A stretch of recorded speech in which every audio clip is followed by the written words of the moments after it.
100 दिवस कृती कार्यक्रमांतर्गत सांगली चावडी कार्यालयाचे लोकसभागातून नूतनीकरण व सुशोभीकरण करण्यात आले, अशी माहिती अप्पर तहसीलदार अश्विनी वरुटे अडसूळ यांनी बोलताना दिली।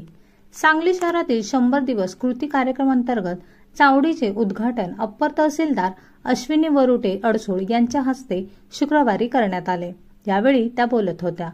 प्रथम ज्योतिबा फुले यांच्या जयंतीनिमित्त अप्पर तहसीलदार अश्विनी वरुटे अडसूळ यांच्या हस्ते पुष्पहार अर्पण करून अभिवादन करण्यात आले।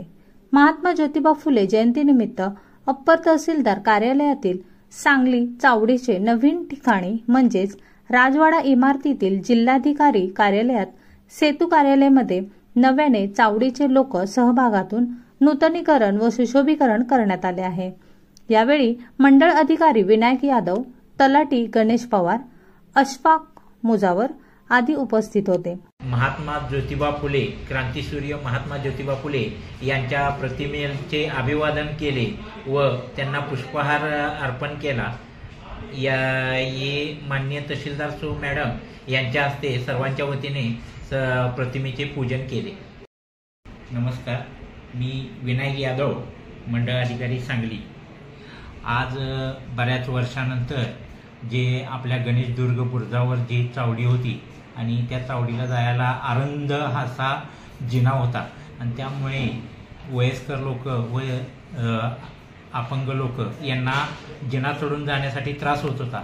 त्यामुळे आपण माननीय जिल्हाधिकारी सो साहेब, अप्पर जिल्हाधिकारी प्रांत साहेब, तहसीलदार मॅडम यांच्या मार्गदर्शनाखाली आपण ही मूळ जुन्या जिल्हाधिकारी कार्यालयाच्या इमारतीमध्ये आपली चावडी स्थलांतरित केलेली आहे आणि त्याचा चांगल्या प्रकारे कायापालट केलेला आहे। आणि आज त्या चावडीचं लोकार्पण माननीय अप्पर तहसीलदार अश्विनी वरुटे मॅडम यांच्या हस्ते उद्घाटन करून फीत कापून करण्यात आलेला आहे। याच अनुषंगानं आपल्या चावडीचा कारभार लोकाभिमुख व्हावा यासाठी आज आपण या चावडीमध्ये QR कोड वाचनालय तयार केलेलं आहे।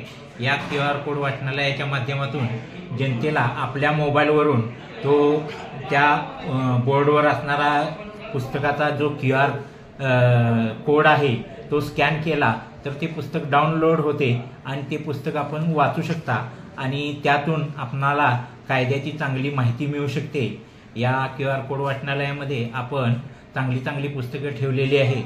त्या पुस्तकामधील गोष्टीरूप स्वरूपातलं महसूलचं कामकाज असेल किंवा महसूल संलग्न कायदे असतील, वारसा नोंदी संदर्भातले कायदे असतील, माहिती अधिकार असेल, असे विविध कायद्यांची पुस्तकं आपण ठेवलेले आहेत। तसंच एक पोर्टल अजून एक तयार केलेला आहे।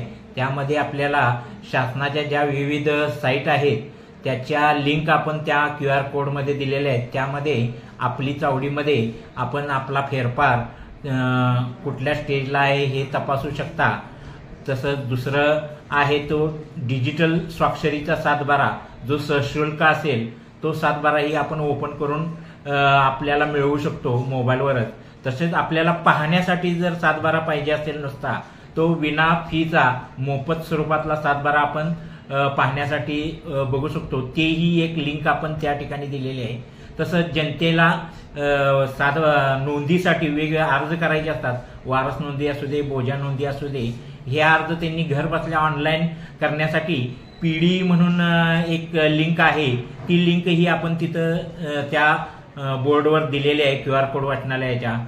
तसेच मोजणी संदर्भातले असतील किंवा ही महाभूमी संदर्भातले वेगवेगळ्या अशा लिंक्स आपण QR कोड वाचनालयाच्या माध्यमातून जनतेसाठी उपलब्ध केलेले आहेत। यानुसार आपण आपला हा कारभार लोकाभिमुख करण्याचा प्रयत्न केलेला आहे।